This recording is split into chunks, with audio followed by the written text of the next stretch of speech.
Hello, YouTube. Jeremy Martin 72 here, and I'm going to give you a how-to on the built-in system keyboard for Chrome OS. And for those of you who have a convertible Chromebook, it's the keyboard that pops up when you convert it all the way over into a touchscreen tablet. But you don't have to do that. If you got a Chromebook that does not convert, I will still show you how to do it. If you have it available in your system, you're going to want to go down here to the time, tap that open, pull up your avatar bar. We're going to sit there and hit the gear so we can pull up some settings, and then we're going to go to advanced, and then we're going to go to accessibility. And then we're going to go to manage accessibility features. We're going to drag right on down. There's a lot of cool stuff in here. You ought to play around with some of this stuff in here. We're going to go to enable on-screen keyboard. Bam, now you see it. We pulled up another button down there for you to be able to pull the keyboard up whenever you wish. So, and I've had people asking me, Jeremy, how do I do smiley faces on my Chromebook? Well, this is one way of doing it. You go ahead and you set up your software keyboard on demand, and while you're sitting there typing with your physical Chromebook keyboard, and you want to use this is one way to do it. You can sit there and you can pull this up and then hit that, and then pick what you want, and then go back to typing on your physical keyboard again. All right, so we're going to go to Google Keep. I love doing stuff in Google Keep here. It's one of my favorite little note keeping. We're going to go down to plus here in the bottom. We're going to open up a new sheet. And as usual, when you get prompted, when you are set up in tablet mode, as soon as you're prompted for text, your keyboard automatically opens up. And yes, this is the same keyboard that Amazon Fire tablet uses. Well, I don't want to say exactly the same, but I'm talking about pretty close. I'm talking about high 90s, 95% is, yes, Amazon Fire uses the same Android open source coding that Google uses and Google supports. So, yes, this is the same system. As far as December 2019, Chrome OS does not allow third-party apps for software keyboard applications to be installed into Chrome OS. So this is the only keyboard, software-wise, that will be in your Chrome OS. It is what it is, and that's it. It is bare bones, and no, that is not Gboard. It is not Gboard. Gboard is its own separate app. So we're going to go from left to right, top to bottom. So we're going to start right off with this back and forward button here. Right now, it has your options for what you can do, which are basics. And then if you hit the button again, it'll pull you up. Oh, I did get back. Sorry about that. So we hit that, and then there's nothing up there. Well, that's because these are the suggestions for when you're typing. You just type one, and it pops up. And if you see this arrow right here on the very top right-hand corner get darkened up, that means there's more suggestions. And when you get a whole bunch of suggestions, these will light up, and then you can navigate with those. So we're going to go ahead and close that back up, and then go ahead and hit this, flip back over again. The next thing is a squiggly line, a snake, a rope. It's actually handwriting.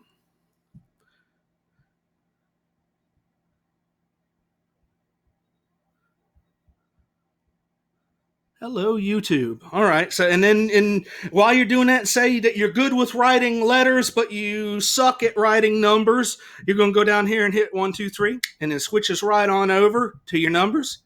And then when it says ABC, I know it makes it look like it's going to go back to the regular typing pad, but it doesn't. It takes you right back to the writing pad. Back again. All right, and it's the same thing all the way across the board whenever you change. Well, for most of it, not that. But anyways, we're going to go back up here, and we're going to hit the keyboard to get out of the writing area. All right, and you can toggle that. That's a toggle switch. You can toggle it on and off or back and forth. This right here detaches the software keyboard. All right, and to move it around wherever you wish, you want to grab it and hold it on this and drag it where you wish. Now, it drags faster and follows you better the more RAM you have in your system. All right, now, and you cannot just, well, yeah, you got to watch out. Sometimes it'll go and disappear underneath an application. And if that does happen, just tap on what you need to do, bring it back up again. Say, well, every time you get prompted or you prompt it, like I just did, I just tapped on that spot. I prompted it. So to get back out of it, just hit that and it goes right back in again. Now,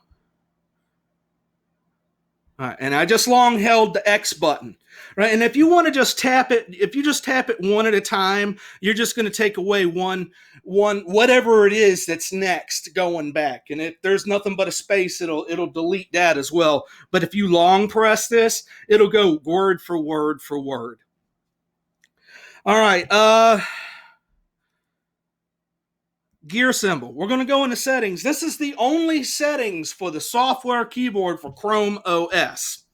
And this is, and as far as Chromebooks go and as far as Chrome OS goes, there's only one settings. Everything that's hooked into Chrome OS, it's just one settings that's shared all the way across the board. That's why one of the reasons why they call it an operating system. Now, what we went into before was accessibility. And that was only to just turn the keyboard on as a thumbnail to be able to tap on and open it up whenever you want. But as far as actual settings for the software keyboard, they can be found in languages and input right here. And it says it right here, keyboard. Or you can just type keyboard in here, and chances are this is going to be at the top of the list. So we open that up, and this is just because you can't. Okay, look, you can't download third-party apps so far as of 2019, but and what you see on the software keyboard is what it is. You can't change it, you can't get rid of it, but you can tweak it. Right now, I got mine set as English, United States, and this all this stuff. When you first got your Chromebook, they already asked you these questions, and you put them all in. But if you want to tweak them, this is where you go. You hit that. Mine is English, US, English. This is the big thing right here. I'm going with the US keyboard. That'll make the biggest changes right there. So if you want something different, you want a different kind of layout on a keyboard, you want a Chinese keyboard, you want different characters, you want a different language, this is where you want to go. You want to go down to the input method. Now, this works universal. Now, it's like I was saying before, it's the same settings all the way across. So not only just with what's in the actual Chrome OS software itself, but since this is a Chromebook, what I'm using here is a Google Pixel book. When I change this stuff, it also changes not only my software keyboard, it also changes my hardware keyboard. Now, that doesn't mean that it changes the 1, 2, 3, 4, 5, because I bought this keyboard in the US of A, so I'm going to have US standard physical keyboard. Now, if I want to change that out, I got to go buy myself something else, and I'm not even going to get into that. But if you change these, you change the way your physical keyboard works as well. Let's get out of that. Yeah, it's universal. Settings are almost always universal. And of course, some of the settings are device only. But that's for another. Let's close this out. That's for another video. All right, yeah, and then you can either force it to open by prompting it and touching it in a spot that wants to be typed in, or you can hit the button. This time I'm just going to hit the button. And where was I? Okay. Voice. It's the same thing as voice typing on your phone. Now, bear with me here. I don't have a hardwired internet.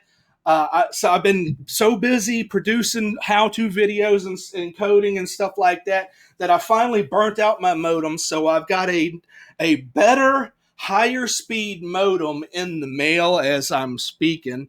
So right now I'm tethered to my Pixel 4 for internet, and it's just a bad night for the internet on the Pixel 4. I'm also using my brand new Yeti Blue microphone plugged into the USB, and this is going to be the first screencastify on my Pixelbook using this microphone. And from what I've heard on the sound tests that I've done, I'm very impressed with it, and I'm hoping you feel the same as well. Anyways, moving on.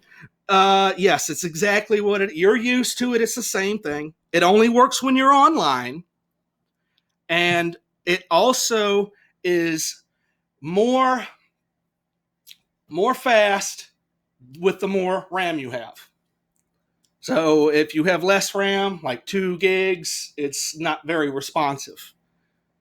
But if you have 8 gigs, like I have in my Pixelbook, it's pretty responsive. And as you can tell, while it's typing down what I'm talking, and you can also see where it's self-correcting itself. And that's where it's really where the difference in RAM stands out.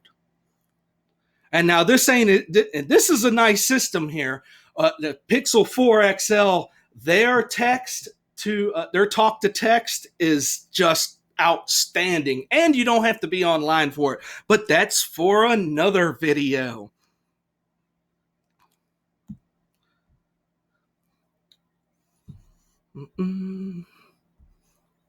Wow, that's a lot of talking right there.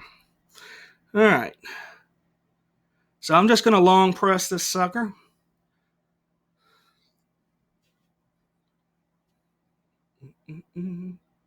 Or I can push Control and A.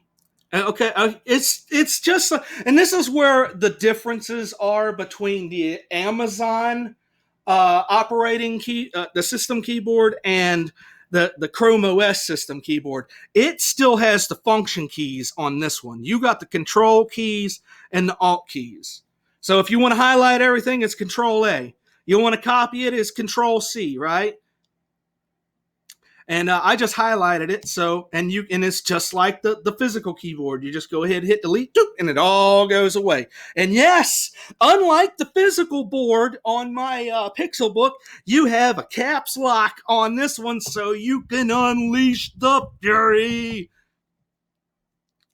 And the same thing with you can turn it off and go back down to regular non-screaming letters. And for those of you that don't know, typing in cap locks, we understand that some people are typing in cap locks because it makes it easier for them to see what they're typing.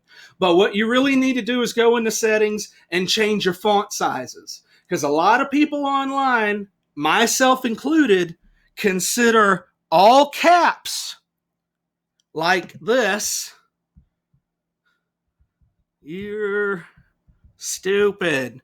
Right? We consider that screaming. So, just to let you know. All right, now, let's go ahead. The arrows are the shift keys. And right now, they're just white. They're not being used. Right? So, if you push it down once, and it gets dark, and you have a one-time, one-touch capital, and then it goes right back to lowercases again. Capital, and see, when I hit it, the arrow goes white again. And then if you want it to be caps all together, you just do that. Otherwise, usually on keyboards like this, you take both of your thumbs, and push down on both of them at the same time, and that's usually how you get all caps on it. And this right here, the blue button with the arrow, is the return button. The numbers. If you got you got one, and then you got exclamation. You got two and at, three and hash. So if you want one, you just tap it once, real quick. You know, 1, 2, 3, just tap it. But if you want exclamation, at, and hash, you hold it long. There you go, and you see, and the little box will pop up right up over top of your finger. Doing, for all of that stuff. All right. And this right here, if you've taken typing class before, you know that means indent. All right. Now let's get rid of that. Go on, go away. All right. What else? Oh yeah, let's get in the bottom here. And yeah, you got your function keys, your control and alt and all that other stuff, and it should work. As far as I know, it works exactly the same way as the physical keyboards are. And you can go into this. This shows you what mine is set as the US keyboard right now. And, you know, of course, you got your smileys and your sad faces and your scared faces and your people. And they also got Android 10 has unisex options. I don't think they have the drop. And from what I've seen on my Pixel 4 XL, it actually has little drop down arrows on it to where you can touch it and you'll get that one smiley in all different kinds of short hair, long hair, black skin, white skin, the Simpsons. Right now, I think that's the Simpsons color. You got Halloween. You got kissies and hearts and broken hearts and thumbs up. And does it have the middle finger up here? I don't see it. Lipsticks and purses and shoes and money and symbols and power cords and mailboxes and phones and packages and rulers and computers and old school who uses those anymore? And then who uses this anymore? Who uses reel to reel? And calendars and folders. Who uses folders anymore? And notes and cameras, and man, they all seem like they're from the 80s. And kitties and mice and chickadees and foxes and bulls and bugs and beer, wine and cookies and ladybugs and pizza. And there's something that'd be on a dinner plate of the Flintstones and some shrimp and sexual symbols and and sunflower seeds and pretty rainbows and smiley face lunar and the globe. So much for the flat earth people. You don't get a flat earth. We got round ones here. And we got houses and Easter Island faces, right? And shower heads and sockers and horses and trains, planes, trains, and automobiles, and sky lifts and gas pumps, and was a church with, I guess that's a marriage church. Zodiac symbols. I mean, you know, this is Android basic smiley pack here, and I like them. Yeah, some of them are outdated, but you know, a lot of them are still in use. You know, stuff like that is important if you're doing a business. A lot of good symbols here, clock symbols, media control symbols, question marks, card symbols, lock symbols. I mean, this stuff comes in handy if you want to just do some quick web work. Characters. And then I think they also got like ASCII in here the further you go into it. That's about it. And to get back out of it again, you know, as we were scrolling, it was going from here to here to here. Now we're all the way over here. We're going to hit ABC. All right, let's see. Space bar is space. And these right here, these left and right arrows, this is so you don't have to, like if you use your finger and I'm trying to get rid of that F, I want to get rid of that F, and you're just sitting there and typing and you cannot get that F. Well, you know what? You can put it there and then you use this, get it close to it, and you can sit there and go boop, boop. All right, now I can get rid of the F. And that's it. That is all there is to it. And to close it back out, you just hit that right there. And you've always got it there if you need it. And yes, you can still use it whether it's flipped over in tablet mode or not. And my brothers and sisters, I love ChromeOS. I consider it my primary operating system. And people laugh at me sometimes when I say that. And there's more to it than just that. ChromeOS is what I use for my day-to-day driver. It helps me with my personal life and my work life. I have everything running straight into it. I know when I sign into it, I got all my stuff. Now, just because I say ChromeOS is my operating system does not mean I don't use other operating systems. I could put Chrome on Windows if I want, or on Linux. They don't understand this stuff when they're sitting there laughing. All right? I can use all kinds of OSs, and ChromeOS makes it easier for me to use them. And my brothers and sisters, have a great holiday. New Year's and Christmas is coming around. Be safe. Do not drink and drive. Get a designated driver. And Google on.